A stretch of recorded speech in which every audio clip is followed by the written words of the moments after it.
If you've ever driven around town and wondered what is going on at that property, I think a lot of the conversations that we have with our clients is, hey, do you know what's going on? Constantly. Yeah. We are going to break down what is happening in the greater Newburyport area development-wise, give you the inside scoop on some of these things, because I think that, like, that's what people want to talk to real estate agents about the most, if they're not buying or selling a property, is like, can you tell me what's going on with that? Because I'm sure you know. Exactly. So let's break down to you what the local development news is. Well, we'll start with the biggies, okay? So Port Plaza. Oh, God. Okay. The Plaza Landing, Newburyport. Yeah. Those plans are finalized, correct?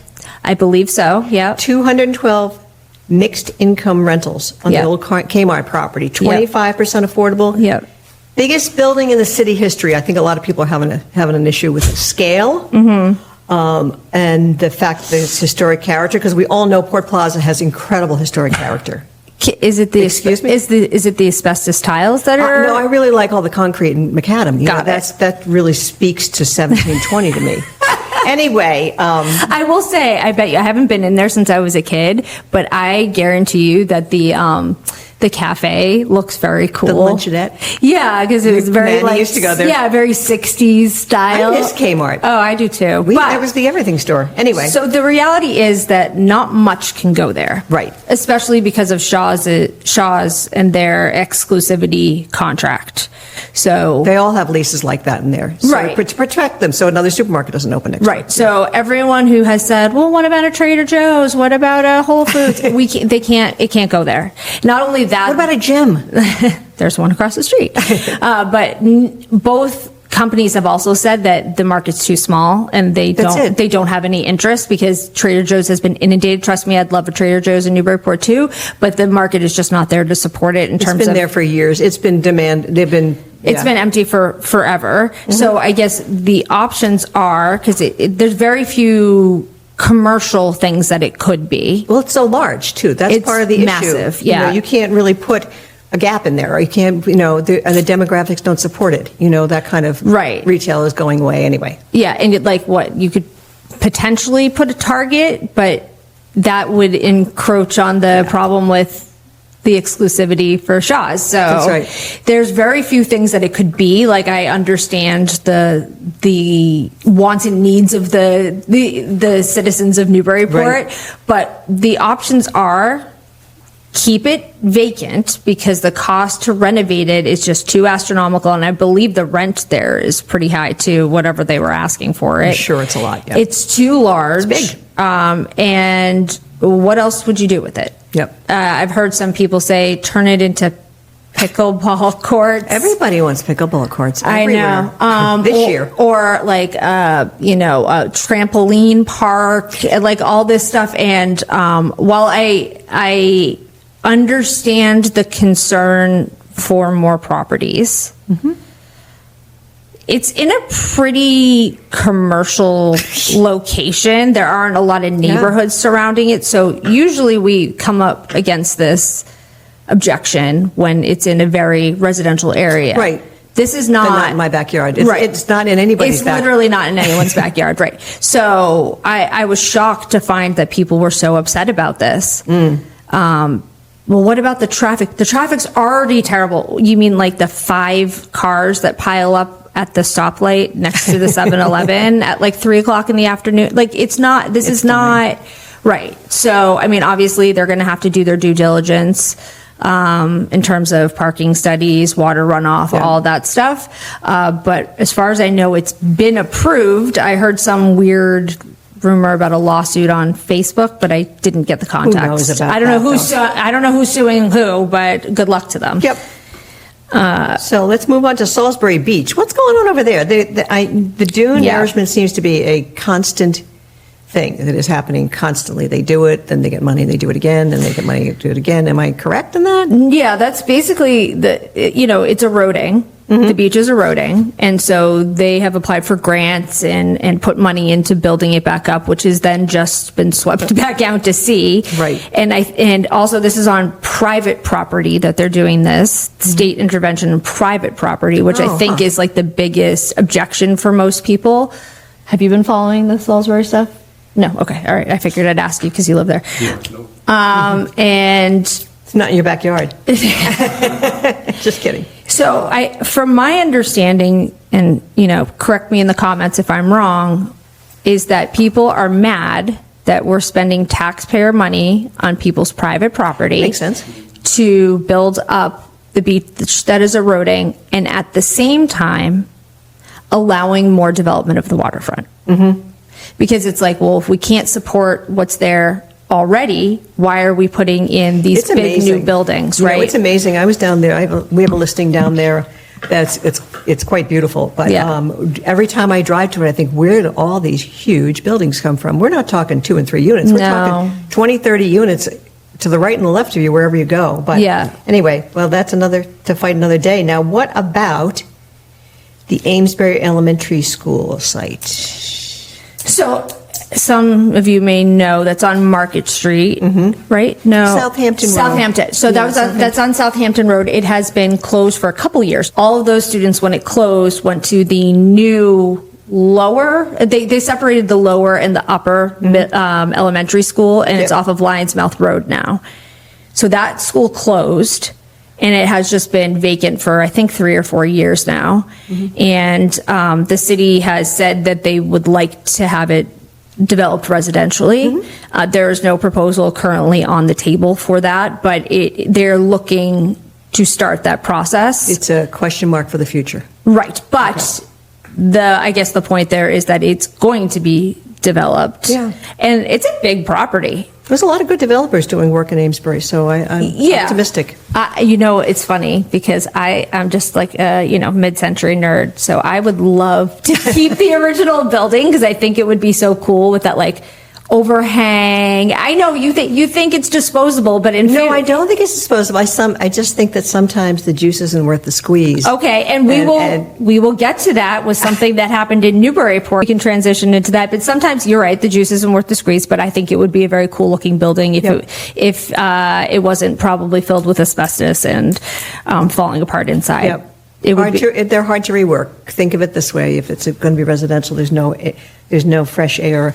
Airspace, windows. Well, you could replace those windows with cranks. I'm just, never mind. Anyway, so let's talk about the house that's causing all of the drama on Merrimac Street in Newburyport. Oh my goodness! Yes, let's talk about that. Okay, so what's the deal? So here's the deal. Yeah, very old house. 1700s, right? 1700s, Georgian period home. Yep.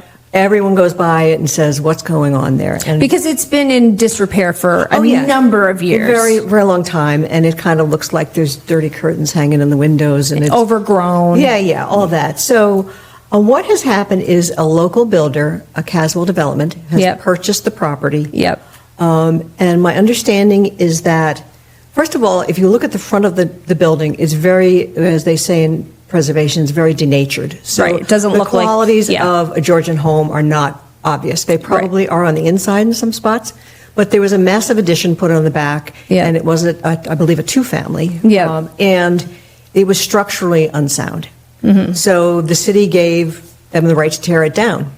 So it is gone. And people just go like, what happened to that? Well, it was not a safe structure. And so this is the trend that we see. I'm going to go.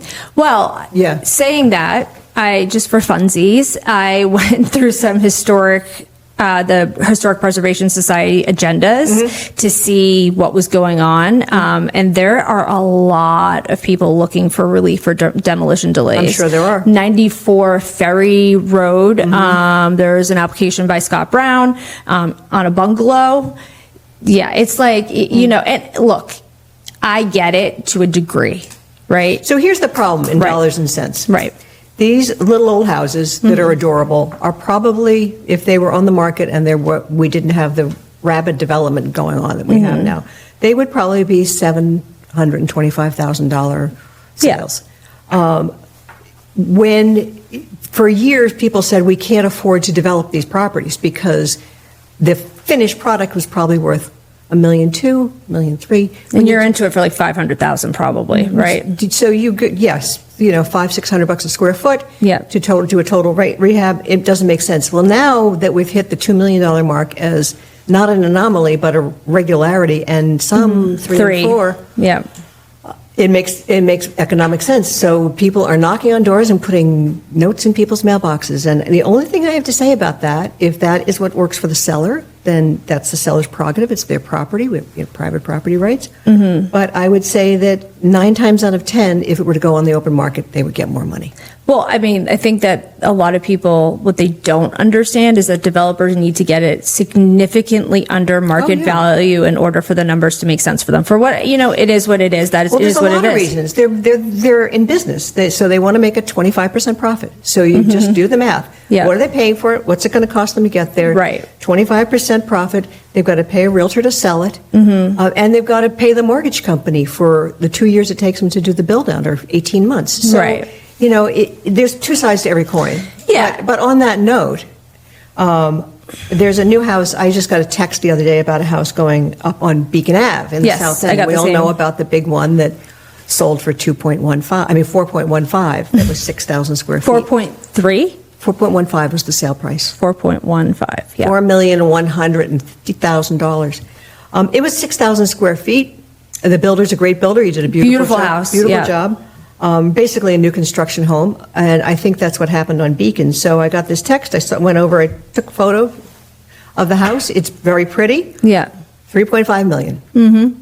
So if they get it, it doesn't look that big to me, but I haven't seen plans or specs or anything like that. Yeah, it could be a secret 4,000 square foot house or something like that. It could be. And increasingly people are using lower level square footage to add into their total. So they'll do this fabulous lower level at 1,500 square feet and turn a 3,000 square foot house into a 4,500 square foot on paper, right? So in terms of other projects going, you want to talk about that beautiful property we have listed on Federal Street? Yeah, so in case you hadn't noticed, if you haven't been down Federal Street in a while, 9092 Federal Street, which is behind the one at the corner of High and Federal, that is currently on the market, which, by the way, you cannot develop that land behind it. It is in a deed restriction. So if you've looked at that backyard and go, wow, I wonder if I could put another house back there, you cannot. So get that out of your mind. But yes, there's a single family home there that is going to stay and be completely renovated. And then another townhouse is going next to it. And they're going to be about $2 million each. They're going to have their own yards, I believe, right? In the $2 million. We don't have around $2 million. They'll have their own smaller yards. But I got to tell you, this particular builder really knows about historic preservation and replication. So the moldings and all of the spaces will be the correct proportions, which is so refreshing. And then they'll carry some of that detail to the second unit, which is all new construction. So which will be they said a little bit more modern, but exterior wise will work. They're really working hard with their architect to keep it all in keeping with what is a very cohesive neighborhood in the South End. So I think they're going to be black though. I know. They're going to be black. And they, unlike a lot of developers, he has hired a designer, which is so nice for us. On that note, though, same developer, different town. The Knapp property. Here's an update. It's a non-update update. But West Newbury. So the Knapp, what would you call it? It was Knapp the florist, but it was a garden center. It was where we all went to get our perennials. It was the most wonderful little community type of place, and it is unfortunately gone. They closed it because they couldn't afford. Along with Cane's Flower World. What are we going to do? I know. I hope they keep that sign at Cane's. No. I was there yesterday. It's gone. Anyway. Me and my nerdy mid-century commercial architecture. Don't destroy it. You're consistent. So back in April, we had Springtown meeting in West Newbury, and that site was chosen as a potential option for the MBTA communities zone, like multifamily zone. So in West Newbury, we have still not chosen a parcel to be compliant with the MBTA Communities Act. We have to pick one parcel that is going to be multifamily by right. The town, the planning board said, well, why don't we pick a parcel that is already going to be developed, that we know it's going to be developed anyway, and actually that gave them more control over the project, not less. It went to town meeting, it was voted down. So it's over. It is not over. They have picked another parcel, which is town-owned now for that's usually not allowed because then the town could blockade any kind of development that happens. So it's barred from usually being the case. However, the parcel that they have chosen is already where the affordable housing is in West Newbury, right by Action Cove, behind the city hall. Right off of Main Street, Bachelor Street, right there. And on top of that, that parcel they've already kind of talked about developing that parcel, and it's part of their affordable housing production plan. So honestly, I think that this town is kind of painting themselves in the corner with this because the housing production plan has to be reviewed by the state every 5 years. So if you adopt this parcel, every 5 years, the state's going to go, so why didn't you build anything there? And there could be funding that gets in, whereas if they picked another parcel that wasn't part of the housing production plan,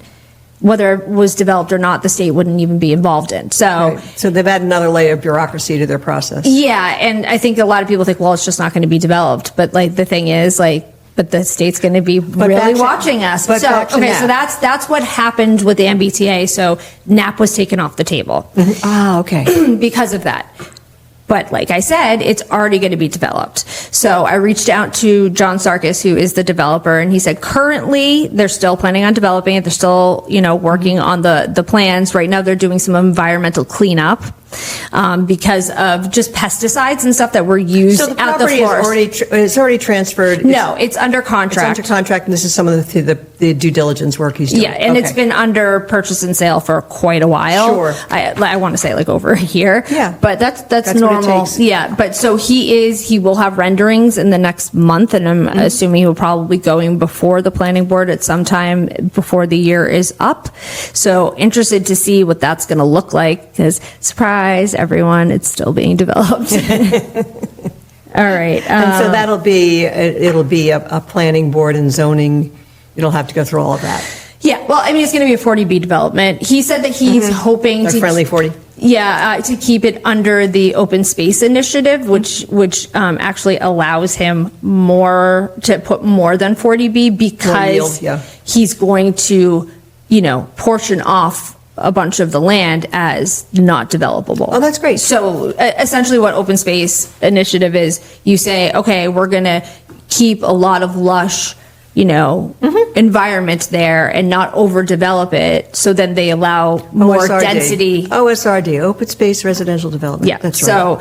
So, because initially without any of that, without MBTA, without the open space, it was going to be like 6 mixed mansions right next to the road. Right. And that's not what anyone wants. That's right. Even the developer. So, it'd be interesting to see what actually happens there. Sure. And none of it's going to be affordable because that's not, it won't be considered affordable housing. It'll be completely unaffordable, so don't even bother looking into it. No, that's not what I mean.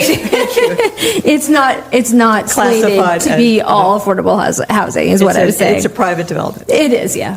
So a couple funky ones. 177 State, is that the number?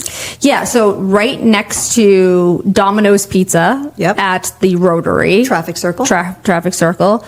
Oddly enough, you said it's Newbury and Newburyport? No. It's actually in Newbury, so I didn't have an opportunity to talk to the town of Newbury and get any preliminary plans, but I will be getting those. But it's a mixed-use building. I was curious what it would be because, as I recall, it has been tried to be developed for many, many years, and I think there were some environmental issues because of what had been there previously. Right. So my suspicion... Was it like an auto or something? Yeah, something dumpy. Yeah, something dumpy. Yeah. And so I think that if it is retail and mixed use, there are different rules for developing a former hazardous waste site. Yeah. Because no one's living there full time. So got it. Yeah, so you're not like digging down, but it is an elevated building. It will be retail on the first floor. And I don't know if it's offices or residential above, but the ground floor basically you can't be walking out on that ground and living there and putting your kids out there, right? Got it. So that's not that. And the train station. So yes, the end of the train where the train goes to sleep at night, and the cows. You talking to your 7-year-old? Yes, and the cows from Tender Crop are behind you. Yes. So it's like trains here. cows here. Not an ideal residential spot. Not someplace I'd particularly, and then Domino's and Subway. Well, you'd never starve. No, and a Dunkin' Donuts. And your car will be clean. Yeah. So there's that. And then a little silly one that is in Amesbury. If you all go by the corner of 110 and Elm Street, there's a black building going up. Mysterious black building. Oh, right. Where Friendly's used to be. Yeah, where Friendly's used to be. And you know what it is? It's a Starbucks. Of course it is. Which is really interesting because Starbucks just announced that nationwide they're like closing. Right. All of these locations. For example, the Steaming Kettle, which is in Boston? In Boston, the iconic Starbucks location right at Government Center. I didn't realize that was a Starbucks because I don't get to see. Yeah. Well, I used to work at the Starbucks around the corner. They're closing that, and they have closed them with very little notice, and they've just told the employees, well, it's closed as of tomorrow. So it's been really, really horrible. Yeah. They're closing about 15 stores in and around Boston alone in the city. Well, they must have a different plan because I think that this site, it's always referred to as the Golden Triangle. Yeah. Because it's the intersection of 95, 495, and 110. So you're getting people from all directions. I would think a really great location. If you're for on drive-through. 95 or 495 going someplace and you ask Waze where the Starbucks is, that's the easiest one. I'd go there in a heartbeat before I go down to State Street in Newburyport. Well, or Seabrook, because I mean the Seabrook one's not terrible either. But if you're going to 495 and you're not going up, this is built for that. Yeah. So it makes sense. Interesting thing that I heard about the development of newer properties. Because if you think about even the 80s and the 90s where you would have a Pizza Hut and it would look like a Pizza Hut, and then like after it closed you would know that it used to be a Pizza Hut. Like you can't hide it. The reason why all these buildings, if you look at like a new Taco Bell or a Starbucks, they look very bland, generic, and like boxes, is because they want the ability to easily redevelop that property without tearing it down. Yeah. In the event that like the business goes out. Like if they have to close the business. So some people feel like it's like you're losing like the charm and character of like it's the Golden Arches. Yeah, a more whimsical time, I guess, in terms of like silly things like that, like a TGI Fridays, Right, the branding, Right, but so it's all. I mean, it is what it is, right? Yeah. Yeah, it's a very convenient Starbucks. So as you can see, there's a ton happening in our area, and our job is to keep you posted. Because as Rachel said, everybody, when we see them, they say, hey, what's going on with that house on Merrimac Street? Yeah. We will keep you posted. Till next time. Till next time.